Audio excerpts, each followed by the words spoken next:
Well, folks, when I tell you episode 17 was a dang good episode, it truly was.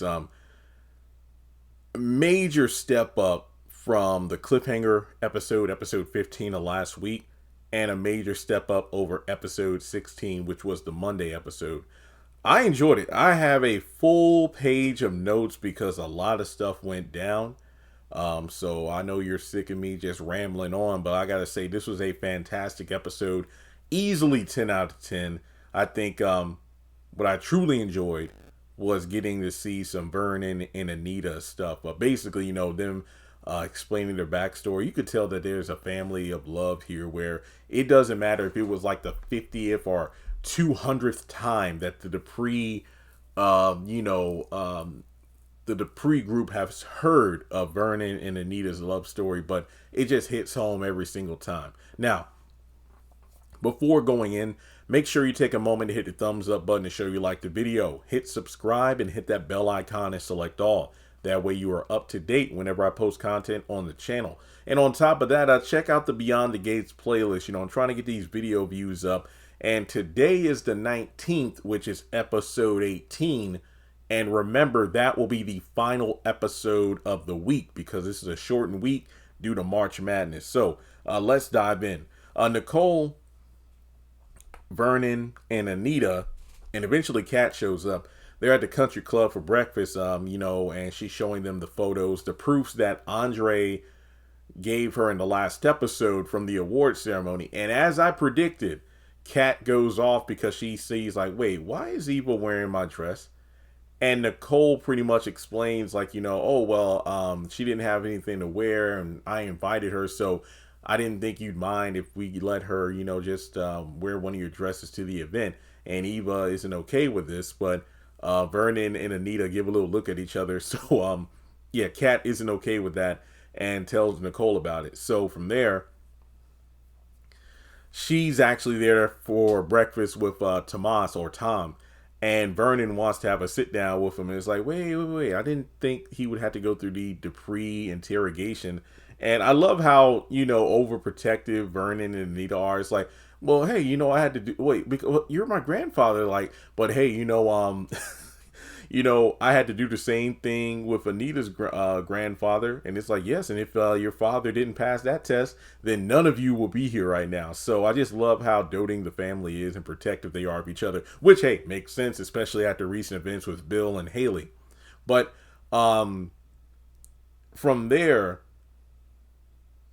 we get to learn about the love story because eventually later on, because Chelsea and Danny show up in the middle of the story, but Anita and Vernon met during one of the marches at DC, and it was kind of like love at first sight. And in the midst of it, Vernon got the courage to ask Anita out, and they went to like a show or something.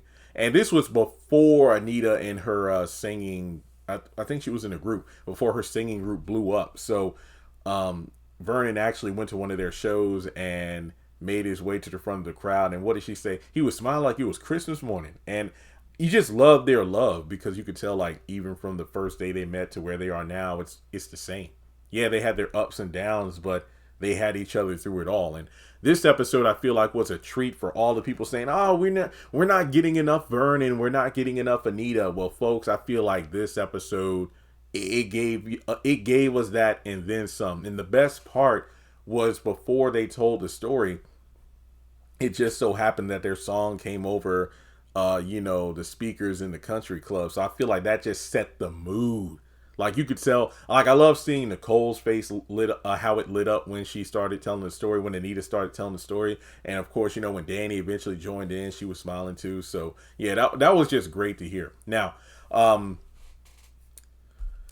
across the country club, you have Tom and Kat, and Tom notices the family over there, and Kat's like, well, yeah, I know they want to meet you, but I told them no, it's too soon. And it's like, yes, agreed. But just know that when the time does come, I will be ready. Oh, confident, huh? So, they're sitting down having breakfast. So let's go over to Danny's house. So she's talking with Chelsea because she invited her over. Apparently Chelsea wanted to tell her mom something, which of course we know is about her aspirations to quit modeling to pursue her purse line with Kat.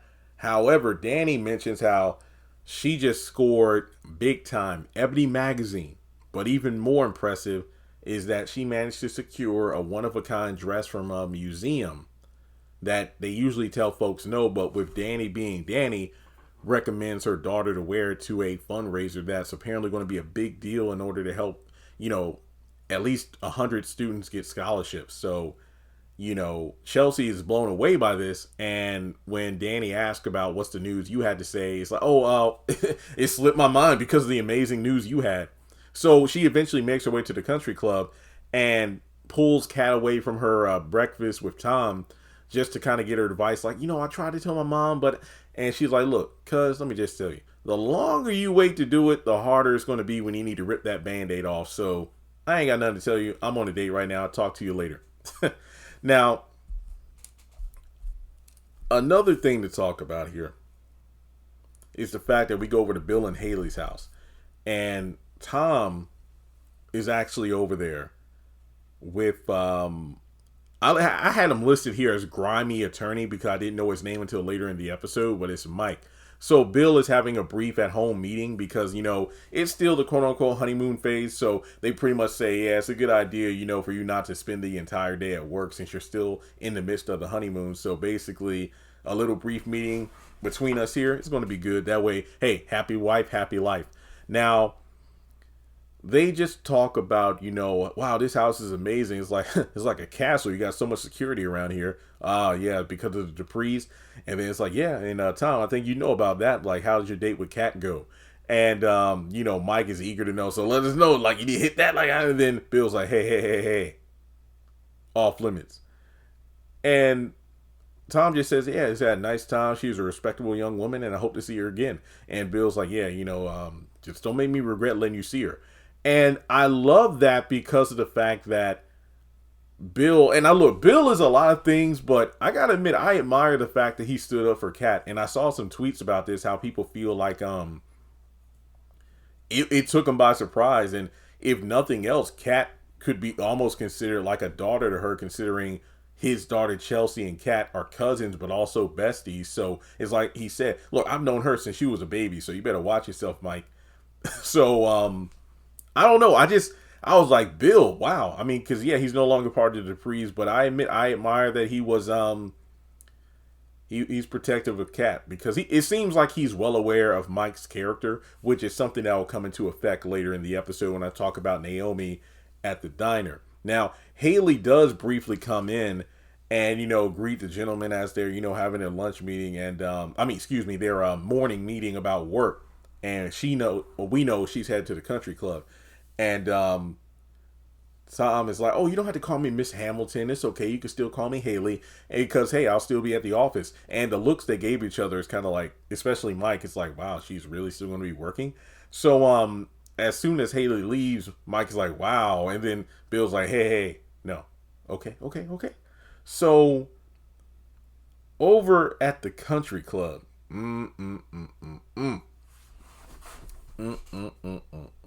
Haley sits down. I gotta admit, I do feel a little bit bad for her. Just to hey, hear me out.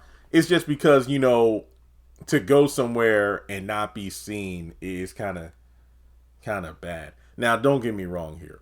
I'll talk about it more when she gets back home and talks to Bill about the fact that she was sitting at a table and not a single person stopped to give her any sort of service. So she got up from the country club feeling dejected because obviously she was shocked the moment she walked in and noticed the Duprees from across the room. And when she finally gets up to leave, she bumps into Danny. Oh, Haley, why are you looking so sad? Didn't you just have breakfast? And then she storms out of there. So she gets back home. And it's funny because I think when Chelsea even walked in, she noticed that Haley was being rejected by the staff, and she kind of smirked like, And and then from there, Haley is talking to Bill, saying like, I would have had a good time. I didn't have any food. Wait, where'd you go? Because he thought she just went to some random restaurant, but apparently, no, she went to the country club, didn't get any service, and she's upset. And Bill is upset too. But here's the thing. It's like, after everything Danny has done to us, is the fact that I'm the one who's still rejected by society, but Danny's still Queen Bee. And I'm thinking, like, her family built this. Well, yeah, Vernon's father. Yeah, Danny's grandfather built this community. And on top of that, her parents took over and they run this joint. So for you to think that you should be accepted by society with open arms is stupid.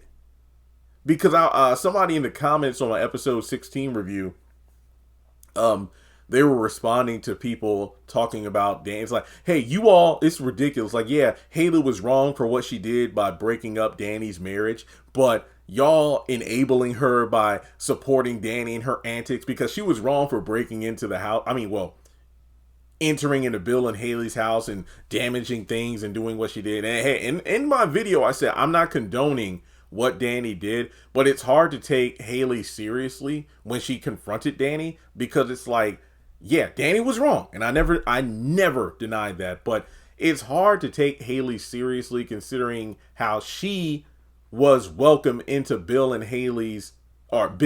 Danny's home with welcome arms, and she committed the ultimate betrayal by going into their bedroom with Bill, and then that caused, the divorce and whatnot. So it's really hard to sympathize with her. I mean, but yeah, nobody wants their personal space violated and whatnot and feeling disrespected like that. But this episode, it just felt like we're back to the whiny Haley, where it's like, oh, this is awful, I don't think I want to do this. So Bill essentially says, well, you know what? I will do what I need to do in order to bring this community down to its knees in order for you to get the respect you deserve. And it's like, really? So the most important thing I got from this conversation was Haley's like, I told you this was going to happen. So that to me really harkens back to the earlier episodes that it wasn't Haley's idea to live in Fairmount Crest. It was Bill, because she probably said like, oh, I'd love to live in this community, but I already know if we come back here, set up shop, it is not going to end well for me because of you turning against the all-powerful Duprees. And she was right. So she even goes on to say like, you know what, we ought to just call this whole thing off, because sometimes I think about what's been happening ever since we announced the engagement and moved into town and got married. Thinking back, if I could do it all over again, I don't think we should have done what we did. It's like, yeah, I couldn't help falling in love with you, but given the circumstances of everything going on, and I saw people on Twitter saying this too, like, we've seen enough Haley versus Danny. Why not see some Haley versus Naomi? Because look, don't get me wrong, Danny, she has every right to be upset, but you think Naomi, this was briefly touched upon, that Naomi should feel the ultimate betrayal. Like, yeah, Haley messed up Danny and Bill's marriage, but Naomi was the one, I guess you could almost say like the Trojan horse from Greek history and whatnot. The fact that we had Naomi bring this Trojan horse into her home with her family, and then look what happened. That's insane to think about. So yeah, for Bill to just, because what did Haley say? What I have in my notes here? She said, yes, I love to be accepted by the community and have friends on every street. Bitch, these people ain't gonna like you. For real. Like, what did she do in episode 2? She went over to Nicole's with a plate of cookies, trying to get Nicole to help her become acclimated into society. You do know Danny's my sister, right? Well, yeah, but I just thought, yeah, you didn't think this through at all, because of the fact that my sister is a beloved and respected member of this community. A community that our family is top dogs over. You swoop in, take her husband, and Vanessa even told her this as she was handing her the keys to the home, like, yeah, it might not be too easy to become, part of the community because you have a reputation already of being, a hot little young thing that's a husband stealer. So this is a community of old money. So don't think you're just going to blend in and be accepted. So I feel like Bill needs to stop, because him saying, oh, I'll fix this, don't worry, I'll give you your wish. That's exactly how Danny pulled a gun on your ass at the wedding. Haley saying she wants something, taking a moment to go, but you know what? Hey, it's okay. I gotta face reality. AKA, I wanted a wedding full of people. We're just gonna have our coworkers there. Bill pulled some strings to blackmail Vernon. Everybody from the community showed up with the Duprees, and look what happened. Now watch Bill try to blackmail people in the community to be Haley's friend. Watch. And then it's going to backfire. Because, yeah, for as much as people love the Duprees and don't want to, betray them, Bill has blackmail. That's his forte. Now, speaking of Bill, we go over to the diner. And Naomi is there to meet with some potential clients for a case. Now, it turns out these are 3 women who all worked at Bill's firm, and they have grievances against Mike, who's one of the partners and was also Bill's best man at the wedding. So, Slimeball, or grimy lawyer, apparently fits into the T. So, essentially, he was being extremely unprofessional with these women over time, from, slick comments, groping them, and the list goes on. And basically, when they went to HR to report, the situations, within a month, all 3 of them were fired. And it turned out they all bonded because, at one point or another, they ended up crying in the bathroom. And that's how they, teamed up. And they did their research and found that, hey, despite all the different attorneys who went to in town to talk to about this, nobody wanted to go up against Bill in court. But you, after seeing what went down at the wedding and how you sided with your mother, we felt like you're the best pick because, you're accomplished, you're intelligent, and on top of that, you probably know how to go against your father in court, unlike some of these other people, and you're not afraid of him like these other people are. And this could be Naomi's big break because, like, if you defeat Bill Hamilton in court, this could be huge for your career and your practice. So, Naomi, this is one of those situations, like, she's been looking to, stick it to her father. And what better way to do it than to represent these 3 women? Now, I think one of my favorite parts is the fact that, at first Naomi doesn't want to do it. It's like, wait, well, I'm not the biggest fan of my father, but have you, does he know about it? And then they're like, well, we don't know. And why didn't you go to my father about the situation with Mike? Well, again, that's his partner at the firm. Well, excuse me. He's one of the partners at the firm and was the best man. So it was a slim to none chance that,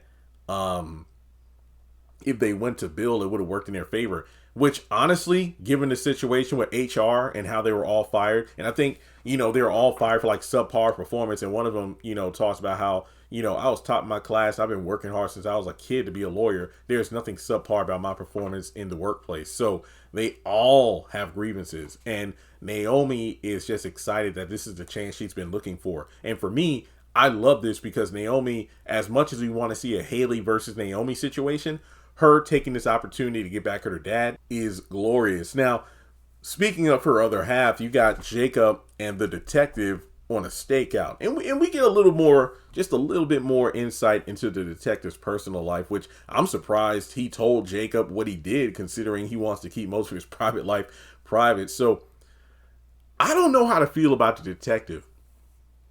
Because on the one hand, you have this veteran cop or detective who basically makes it clear that, look, the thing about stakeouts, I like boring. He reminds me of Craig from Friday After Next when Day Day is ready to go out there. It's like, bingo, I got action. Oh, look, sit down. Look, we Craig and Day Day. We ain't no top flight security. I just hope we can just sit back, relax, and watch these ladies shop till they drop. Now, come on. So basically, Jacob is ready, make a move whenever something happens. But it's like, no, look, I had a former partner who did something like this. We were supposed to wait for our cue before we went into a robbery situation. But then a shootout occurred. And then I went in and I saved my partner. But then I got chewed out by the chief because we put ourselves, other people, and the entire operation at risk. All because my partner was just too eager to get into a situation like that. So basically, I'm close to retirement, and I want to get back to retire. I just want to get back home and retire with my baby Sheila. Oh, is that your wife? Oh, no, that's my boat. He shows Jacob a photo of the boat, and then he's like, and this is my wife. Jacob is like, oh. It's like, yep, she doesn't like fishing. She doesn't like getting on boats or anything. But I still want to make it home. So it's hard to read the detective. Like, later on, we see Joey Armstrong. Again, I like the continuity here. It's like, oh, so we see Joey in a situation where he's talking with some just, seemingly low-level thug and exchanging like an envelope with a lot of money.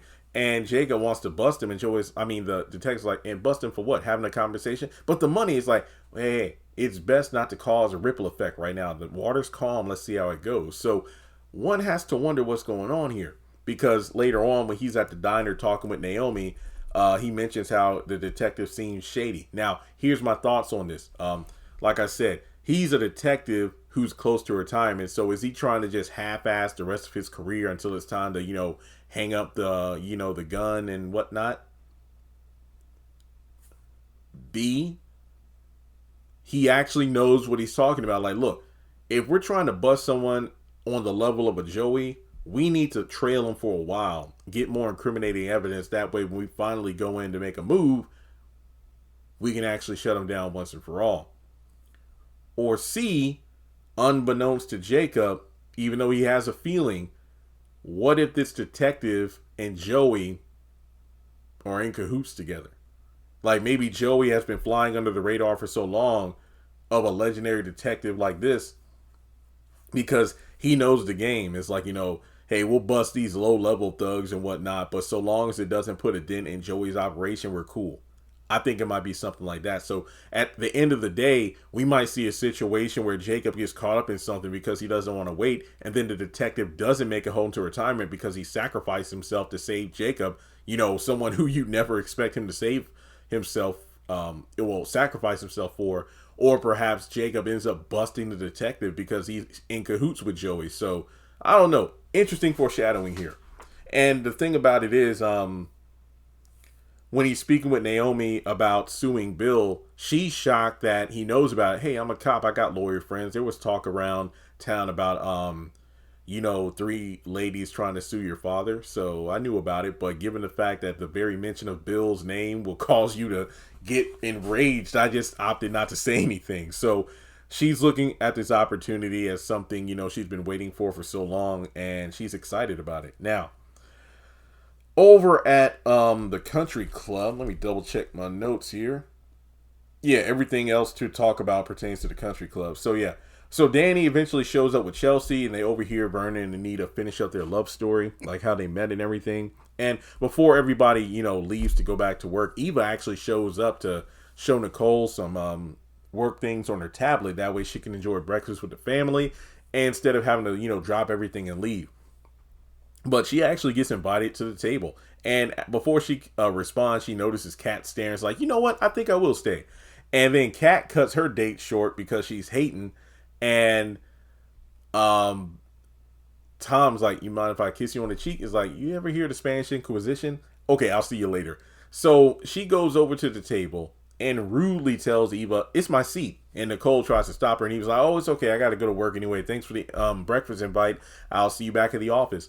And Kat sits down, and essentially Vernon and Anita are just happy that the family can meet together for the first time in a while. And number one, Danny is all smiles. Number two, is no longer a crisis going on. Well, at least not right now. So there's that. And from there, they all go about their business. Nicole goes to work. Danny goes home. And like, what's sad about Danny is that she goes home to an empty house, and she ends up looking at the she ends up drinking to the point of passing out on the floor. I mean, she comes home and her eyes are just watery, and it was sad. It really is sad to see her get herself into a drunken stupor like that, because you could tell by the look on her face during her parents' love story.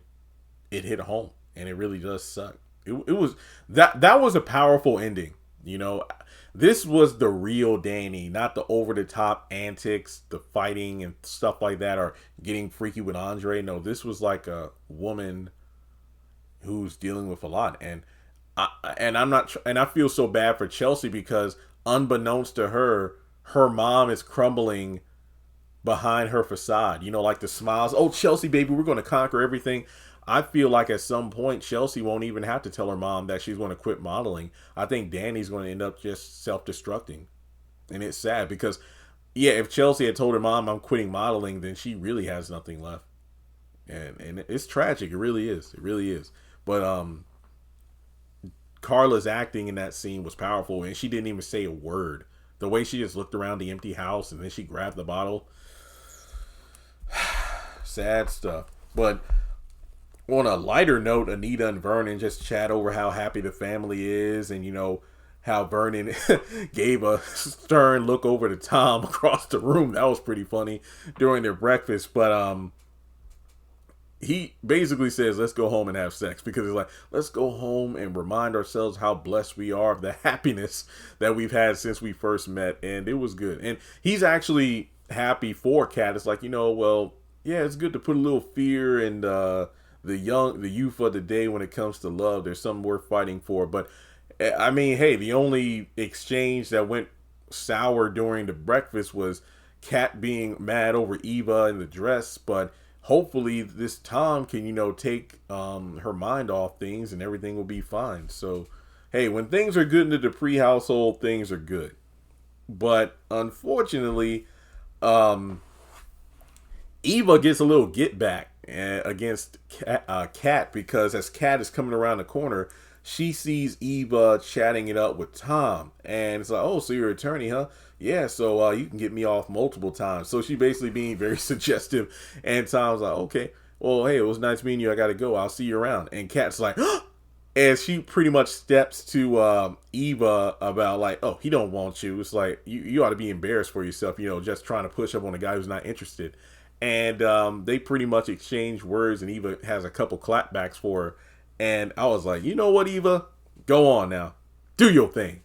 But I'm thinking to myself, what is this going to mean for Kat and Tom moving forward? Because eventually they bump into each other again. It turns out Eva came back to the country club because Nicole left her sunglasses. And then she starts going in on Eva about the dress. Like, look, that was not my idea. Oh, yeah, I saw your little Cinderella story and whatnot. And look, that was your mom. It wasn't me. It's like, well, hey, you just want everything in my life. I don't want your life. Yeah. What? My clothes. And next thing you know, Tomas is off limits. And here's my theory with this. Here's my theory with this storyline. Kat overheard what Eva was saying to Tom. And yes, they just started dating. Like they dated what? They went on technically 2 dates. Yeah. They went on 1 date before. Then Kat had to go out of town. The second date was when her parents made dinner. And then they talked about seeing each other again for a third date. Well, technically the third was their breakfast, but that got interrupted due to Kat's jealousy and suspicions of Eva. My question is, given that Eva is quite suggestive, is Kat possibly going to give up her virginity because maybe she feels like Tom might have some sort of attraction to Eva? Now, obviously, she doesn't think that's the case now, but she might catch these two talking to each other again and then feel like, okay, either I got to step my game up or I'm going to lose Tom before he's actually mine to this street rat. So that's what I think might happen. But hey, let me know your thoughts in the comment section below. And that's pretty much it. This was a solid episode. But no, I don't think Bill and Haley are going to end their marriage. Like, Bill's going to, put his foot down like, no, I want to get you the respect you deserve. And it's like, good luck with that. All right. Catch you all in the next video.